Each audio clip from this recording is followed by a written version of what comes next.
Hi, it's Jackie Tantillo, host of Should Have Listened to My Mother podcast. Are you who you are today because of or in spite of your mother?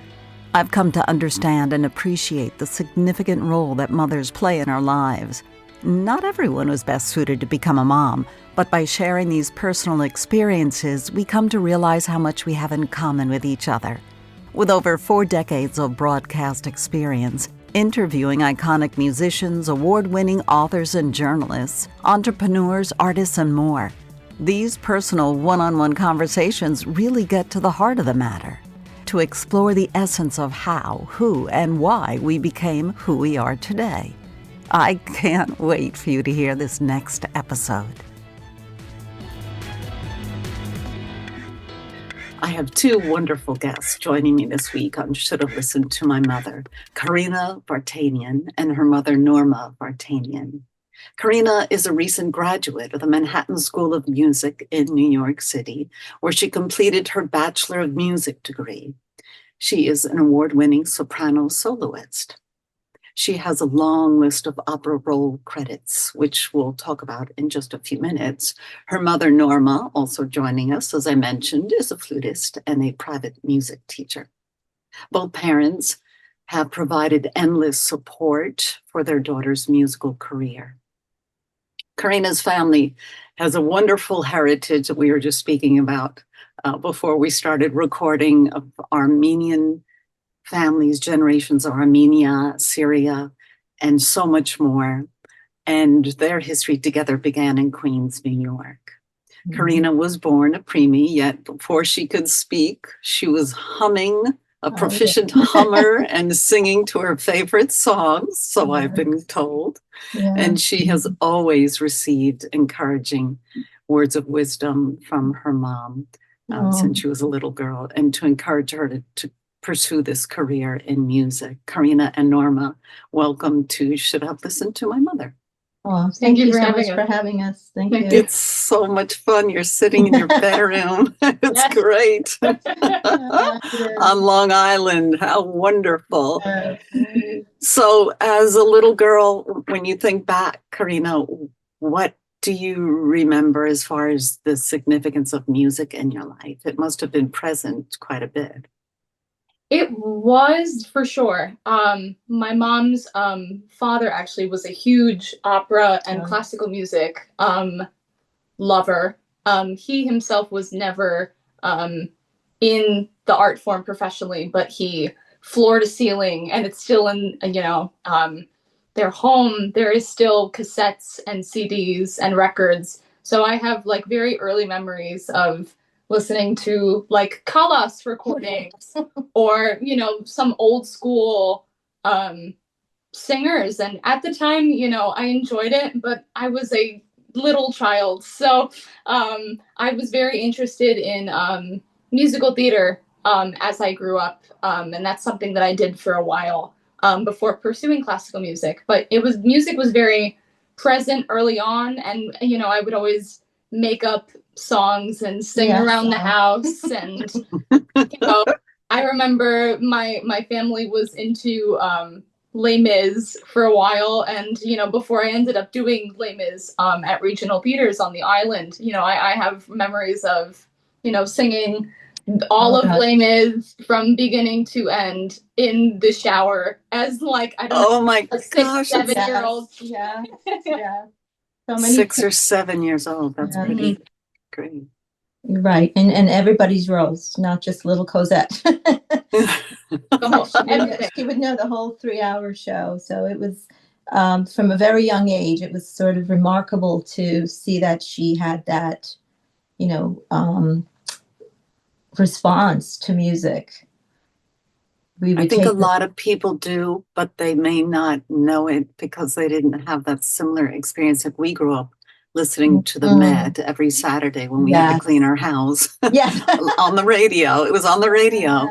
But from Lincoln Center, we would listen. And one of my uncles, who was a bachelor, had a second row center seat at the opera. So he would occasionally give us that ticket. So through, I'm one of 7, so we would Oh, alternate taking that one seat and what go a treat. into a Oh, magical world at the opera. wow. Wow. So I kind of understand. I never was a singer or performer, even though I've kind of used my voice my entire life, interestingly enough, in radio and many other things. But I get it. The music is very important part of my life too. Mhm. Yes, yes. Oh, that's wonderful story. Even when she was young, just she would just be riveted, taking her to any type of theater or the Radio City Rockettes when she was 2 years old. She would not sit in her seat properly. She would be at the edge of her seat. Like if she could go up to the stage, she would. You And probably knew every song, every number. everything. If there was any kids' parties or any parties we would have at home, she wasn't interested in the cake or the games or the pool, none of that until the music stopped. When the music stopped is when she's like, okay, where's the party? But up until then, she would dance and sing along, and it was just pretty extraordinary because I have an older son, and he certainly wasn't like that. None of the Yeah, other neighborhood kids were like that, so it was pretty extraordinary from a young age to see that she had such a such an ear for it, and such a she was just a storyteller, such a that's theatrical exactly. storyteller. Yes, Storytelling is yes, so yes, important to it because yes. then you really feel the music, you emote it when Oh, you're singing because you're expressing your story, the story. For sure. Oh, that's absolutely. great. Are you a singer, Norma? No, I am not. But my father, as you can probably tell from my name, loved Callas's rendition of Norma, and he Mm.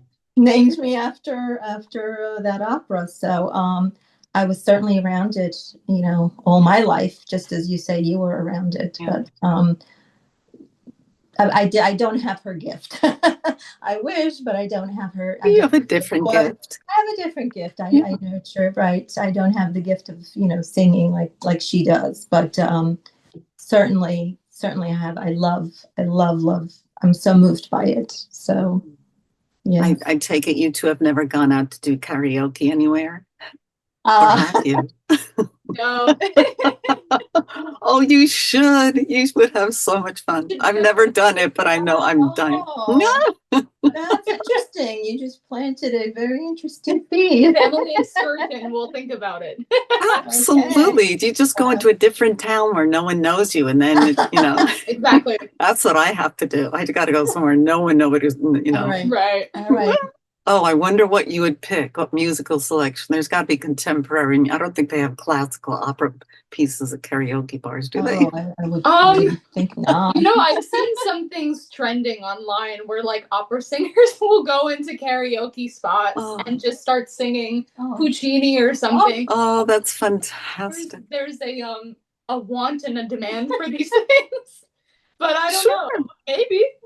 Sure. Start your own trend, man. That's pretty great. There you go. Yeah. There you go. Oh my goodness. To look into. Yeah. So, Karina, what is it about music that you latched on to other than the sensation or the energy? Obviously, music emotes a lot of emotion. What is it? Can you pinpoint a day when you said, I'm going to pursue this? I'm going to go and become an opera singer. You're a soloist. Yes. Gosh, I mean, definitely the storytelling and experiencing it with the audience and sharing the works within the audience is something that's so special. But I would say earlier on, like I did start in musical theater, and there were some local companies on Long Island that I started in, and I think you just basically put me in them because Right. you said she likes to sing, maybe she'll like this, and I kept asking her to, Mom, can you drive me to more auditions? I'm really interested in this. And she was like, okay, like if this is something that you love, absolutely. Also she would hear the inner harmonies songs. And then she would go off and start putting in her own harmonies to songs that were just, linear. Yeah. And I said, wow, that's something. So I always felt like she needed more than what was, what was offered to her. So I put her in like opera, like a young people's opera workshop, put her in Gilbert and Sullivan. She was maybe 11, 12 years old. And I said, listen, you don't have to use her for your production, but just let her sit in, let her just soak it in and listen and sing along with it. And here she was, she would pick up the songs so quickly. So we discovered through that she's got perfect pitch, and that's the reason that, things come very easily for her. Are you a savant, a musical savant? Possibly. She composes. She legitimately composes. Yeah, I think she's very advanced. I don't know if the savant definition, is exact, but is exact, right? But you've got some gifts. She's got gifts, and right, and it's just the music, plus getting into the character, plus the emotion. From a very, very young age, she would not need direction. She would just know. She would just know to do that. And it was just remarkable to see her transformation. The minute she would wear the costume, put on a wig. Hannah Montana was a big thing for her when she was growing up. And when she put on that wig, it was very, very serious. She was Hannah Montana, and she had the moves and the gestures and the voice and the little, I don't know, the way she moved around. And right, so we did a lot of theater, but it felt like she needed higher music than musical theater. So we tried Gilbert and Sullivan, we tried opera, and every group that she was in, she would be selected to do solo work, and she would just rise to the occasion. And it was just, feed me more. Mm-hmm. So yeah, she's got something from the very beginning. Mm-hmm. And go ahead. No. I was just going to say, like, even when I was doing musical theater, or a couple of times I performed at the Prudential Center when I was very young. Yes. But all of that time, I was like considered in the classical world and an untrained musician. I wasn't taking voice lessons. I wasn't receiving acting coaching, anything like that, to I was just doing it based naturally, instinctively. Right. And that's something I didn't overly recognize until I was in music conservatory, and I had a couple of professors ask, why do you make the choices that you make? Why do you sing the phrase this way, or why do you emote this way? And my answer for a while was always, I don't know. That's a very interesting question. I never had someone ask me that, but now I've sort of realized that, there's a underlying instinctual thing that I have with music, that I just know that I can rely and trust it a lot of the time. So that always guides me. Were your teachers fascinated by it, or were they trying to correct you to do it a specific way, or did they allow you that freedom to interpret the music? I mean, there are always professors and things who are more traditional, but a lot of my professors were very open to me experimenting and trying different things, and even giving me their own ideas and letting me run with them. So I think it's important, because sometimes we can become rote. We have our rhythms and we have our gestures, and like me talking with my hands. We kind of, not that we get stuck, but we automatically go to a certain place. Your voice is an instrument, so it's really great, the experiences that you had when you were younger. Even Norma, when you said, even if you don't use her in the production, just let her watch and learn. That's priceless. That is such valuable information right there. And I hope that more parents hearing this allow their children that opportunity to have a bit of a broader perspective of any medium that they're working working in, because I think it really helps us. It's as important as me being in front of a microphone and behind a microphone, or me being the editor and me being the talent, because you get a better full perspective, 360-degree perspective of what a finished product can sound like, look like, all that kind of stuff. True. And also, yeah, to go through the process and to, I just all the time, she just takes it in, soaks it in. Her whole childhood was just, I would just watch her and I'd be like, there's things going on inside her inner ear that she's not listening to this the way we're listening to it. She's hearing different things, and later found out that she's hearing harmonies as she's singing a song, because she'll compose and I'd be like, well, how did you know that this works? How did you know that that doesn't work? Well, I don't know. This sounds good. This doesn't sound good. It's black and white. Do you Yeah. see music as color, Karina? Colors? I do see it in colors. Yeah. She's got that I do. synesthesia. Yes. Wow. Mhm. Wow, Kazawi, that's pretty great. Do you limit yourself ever, saying, no, I can't try something new? I'm not going to take their advice because I don't feel it inside, or are you open to try new things?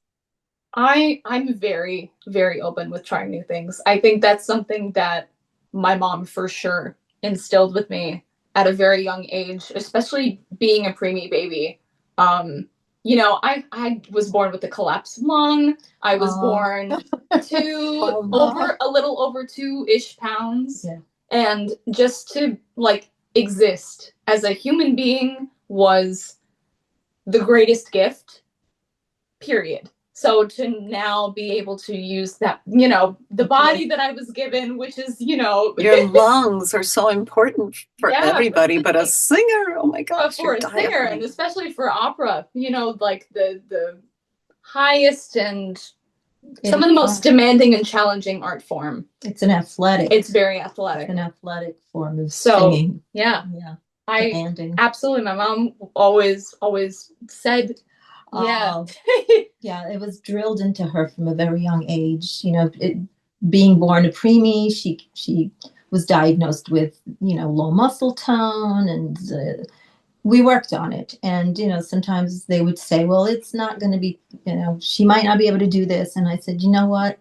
Until she proves that she can't do it, then it's possible. She has to, right. Mama Bear. It's possible. It's possible. And sure enough, we'd put her in a YMCA program. It was very heavily, athletic program with swimming and dancing and tumbling and everything. And then she would come home and she would get physical therapy, and then she would jump on the trampoline, go in the.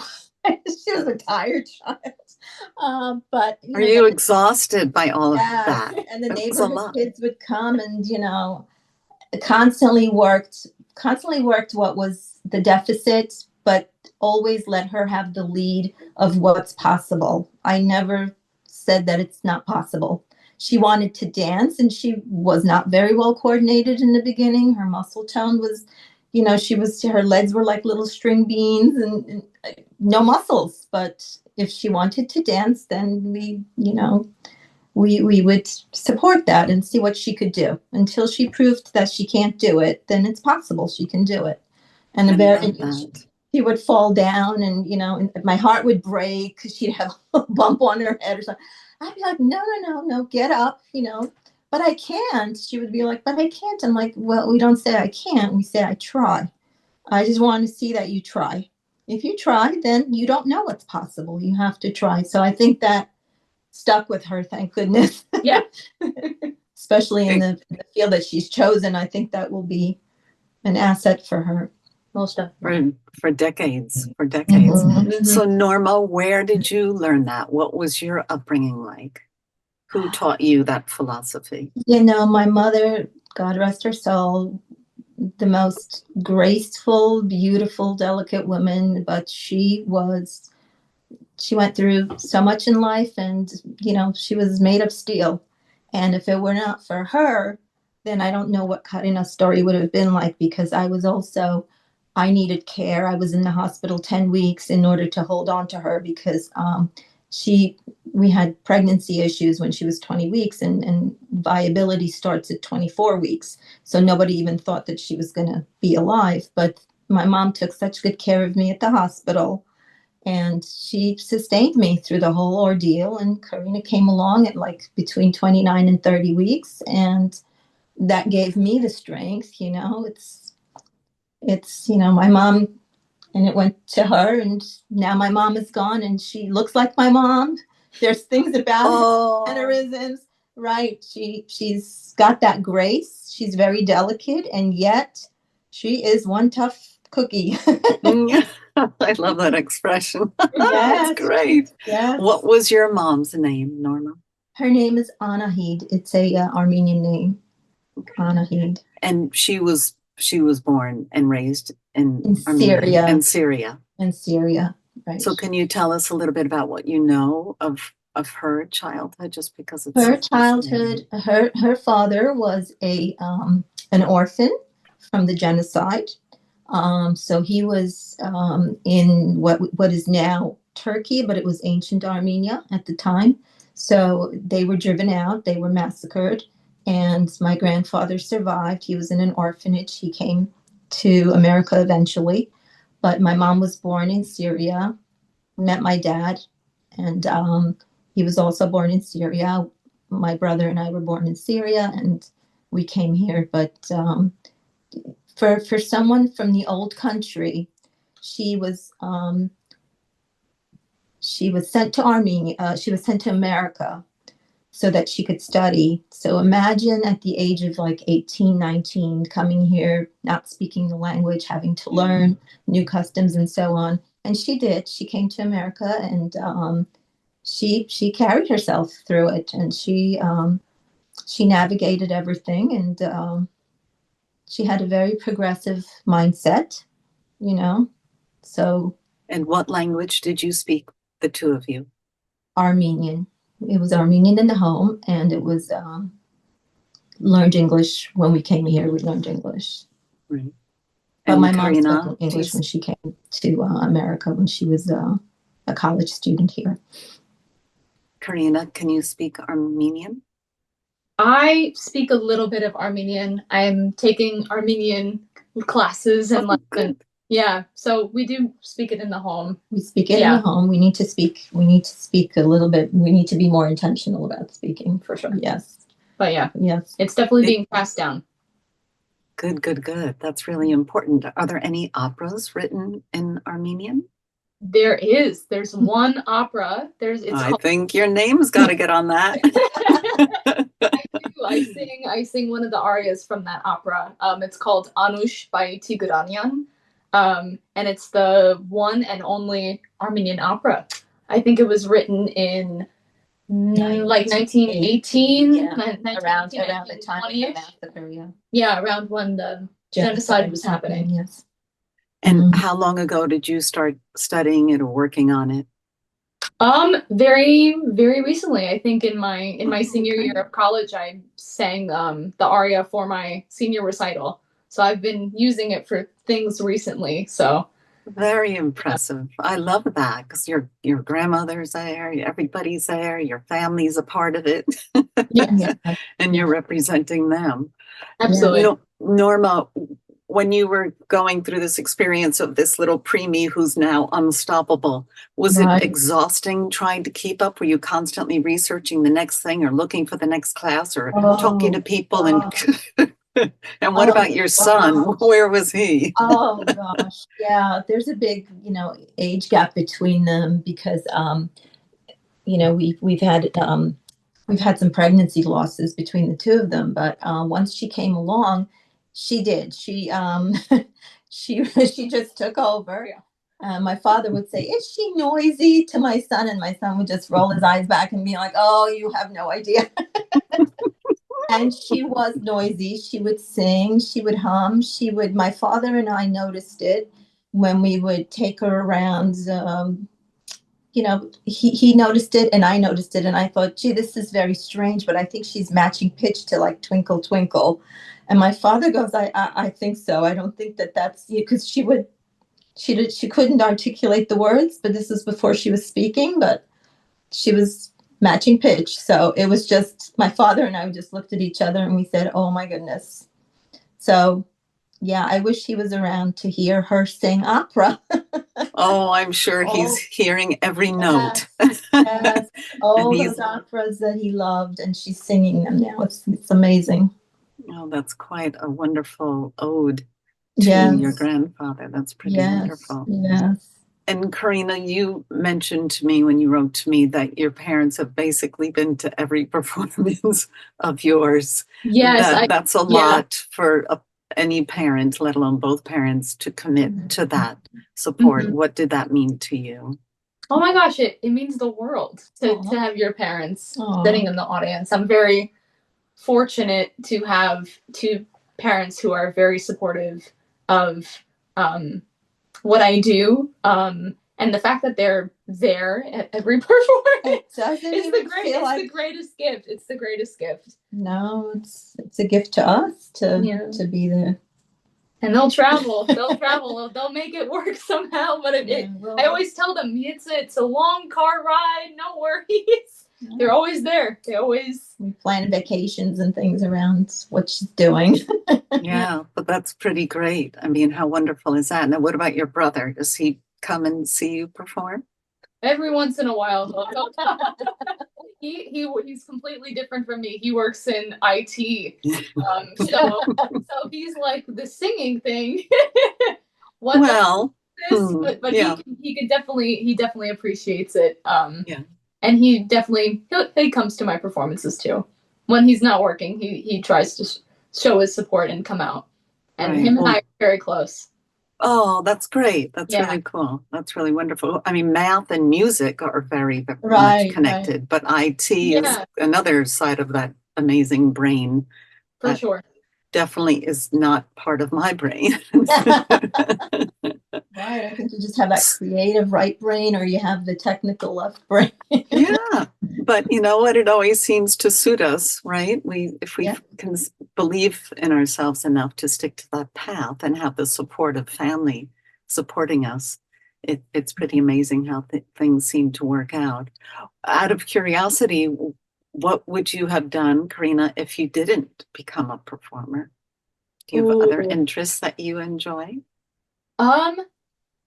Even from in elementary school, when they would ask me, what do you want to be when you want to grow up? The answer has stayed the same. I want to be a singer. I want to be a performer. And it's just kind of narrowed into what kind of a specific performer. I did enjoy some creative writing in high school. I do dabble a little bit in, writing my own poetry and things like that. So maybe something along the lines of, English, major or something. Still something creative, but I always was very determined and wired for being a singer and performer of some kind. I think that's the right head, the right space to be in. When you're passionate about something, you just have to focus on that, and there's nothing else. Nothing else can stop me, so don't even bother. Right. You have to have that drive. You have to have that self-belief. And I'm the best that I am. And I'm going to go out there and get that next role. Do you get nervous when you have to audition or perform, for that matter? I do occasionally. I used to get somewhat a decent amount of performance anxiety when I was in my freshman and sophomore year of college. But around my junior and senior year, the nerves kind of calmed down a little bit. And now I find that, I'm mostly excited for performances rather than nervous or any auditions or anything. Yeah. I think that's great advice, because you were more confident, right? You had a couple of years of school under your belt, right? Yeah. And you knew I hope I'm not putting words in your mouth. But it's very important to have that confidence if you're any kind of performer, actor, talent, anything at all, because it's could be scary if you're out there and you don't really believe in yourself. And yet some of the most magical performers are very intimidated by being up on a stage, and then all of a sudden the light goes on and they become somebody different. Who are your professional people that you admire, singers that you admire? Oh goodness.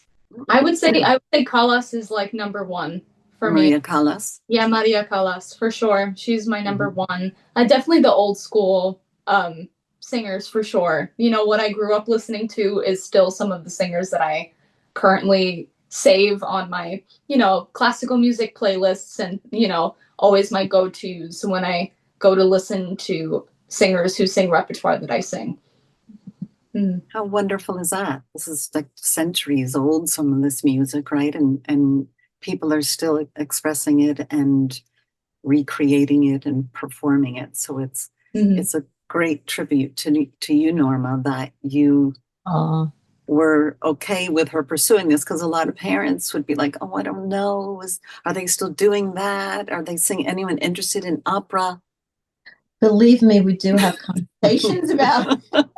Sometimes I say, well, how is she going to stand up on her own 2 feet? And then I say, you know what, when she's got that much passion, it reminds me when she was little, she would come home and she's this little tiny thing. And she's, we would put her in twirling, we would put her in dance, and she would have to swim across the Olympic pool at the Y, and all the kids would go back and forth a couple of times. And here she is kicking with all her little mighty might to try to just get across at one time. But she did it. And that was it. We just have to wait, and we just have to encourage her, and she will do it in her own time. She learned how to ride a bicycle. It took all summer, but she rode a bicycle. She can do anything that she is passionate about. She came home one time with a move from twirling where she had to throw the baton and catch it behind her back. And she's got some preemie vision things going on at the time. She needed, eye surgery and so on. And that was the whole purpose. Everything we did in the early years was just therapeutic, just for the preemie issues. And we have an artist on our hands. Who knew? And that was the routine, was to catch it behind her back. And my mom and I are watching her do this, and we're just looking at each other like, this is impossible. And she would keep throwing it. It would bang on the furniture. She was black and blue 1,000 times, 10,000 times. Well, she put on the costume and she caught that. Yeah, she did it. She did it. And kids that were not preemies were not able to do that.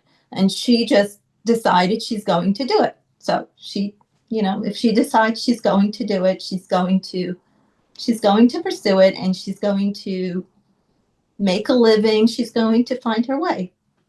I don't know what that path is, but I'm confident that whatever it is, she's going to try, from the very beginning. That's been programmed. You're not going to say you can't. You say, I try. Mm-hmm. And when she has that mindset, I've watched her conquer things where even, like I said, there was diagnoses in the beginning that people have said that she was diagnosed with certain things. And like I said, well, until she proves she cannot do these things with her muscles, she can. It's possible. My gosh. I mean, she can. And you just have to give her the support, have the neighborhood kids come and encourage her. And she did. She did every one of the things that she wasn't supposed to do. She did. She had a collapsed lung, all these issues, and now she sings these 16-bar phrases with her once collapsed lung. It's just astonishing, And that's so hard as a parent. When you see your child struggle, you immediately want to go and protect them and say, oh, it's okay. Don't worry about it. And it takes more strength and guts and courage to watch them achieve that goal or that dream. It's so important because it proves that it's who Karina is today, because you allowed her to fight for herself. That's all she knew. You know what? Now that you've said that, I didn't stop to think that that's what was going on, but that's exactly her story, is that she was always told, get up. So you fell. Okay. So get up, So, you hurt yourself. That's okay. It doesn't mean that you're not going to be able to ride your bike or do whatever. So you hit something. That's okay. Be more careful. Do it again. Do it again. Do it again. Wow. And Were there times? I'd be dying. I was like, this is child abuse. Child is like black and blue. And I'm telling her, keep going. Gosh. But we have to do that as a parent. It's one of those unspoken rules. You have to do it. You do. And kids don't get it, right? They shouldn't even understand what's going on. You just act like, brush it off. Not, if you're seriously injured, but keep going. Inside you go and you cry. Yeah, you go cry when they're not looking. Yes. There was balance issues and so many issues in the beginning, and she overcame every single one of them. Just I think a couple weeks ago, she had an eye doctor's appointment, and we were concerned about her accuracy in depth perception. Mm-hmm. And the eye doctor says, oh, no, I'll ride in the car. I wouldn't have problems riding in the car with her. And I'm thinking, well, you haven't been around when she sometimes says, I didn't see that. Well, hopefully you'll get that taken care of. Yes. So there are no injuries or anything. No, right? she's working with a driving instructor. She's doing well. Yes. And she's got new prescriptions and everything. She's well on the road. So oh my gosh. I have no fear. You too. It seems like a beautiful relationship between the two of you. That's so important, and it's so nice to see. It's a gift. She's really a gift to us. Really a gift to us. I'm very fortunate. Oh, yeah. No. Oh my goodness. You too. I'm going to cry. I'm so glad that you joined me. And I'm going to, as I mentioned before we started recording, I'll put all your social media links in my site. But Karina, first of all, you are on Instagram. VARTT. Oh, right. Karina Vart. Okay. And they will all be on my show notes too. Okay. Awesome. Oh, have a wonderful rest of your day, ladies. This has been a real treat. Thank you so much. Thank you so much. I'm very glad to meet you, and I'm glad it worked out. It took a while, but you know what? It always works out in the end. So thank you again for joining me. It's been a real pleasure, and we will be back next week with another episode of Should Have Listened to My Mother.